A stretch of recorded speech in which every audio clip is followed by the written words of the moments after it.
Seterusnya nombor 13. Soalan piktograf. So, ingat piktograf ada gambar.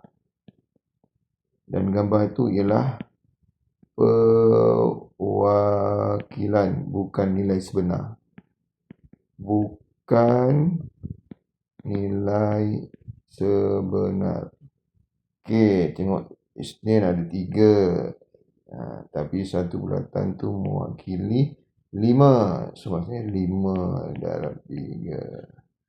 Okey, yang sini sama juga. Yang sini ada 1, 2, 3, 4, 5. Sini ada 4. Okey. So, itu baru nilai sebenar.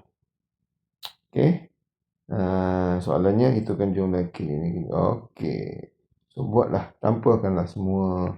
5 darab 3 tambah 5 darab 3 tambah 5 darab 5 tambah 5 darab 4. Okey.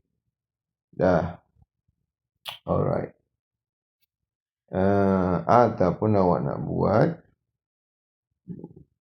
sebab satu gambar mewakili 5, kira semua gambar ni berapa pun boleh.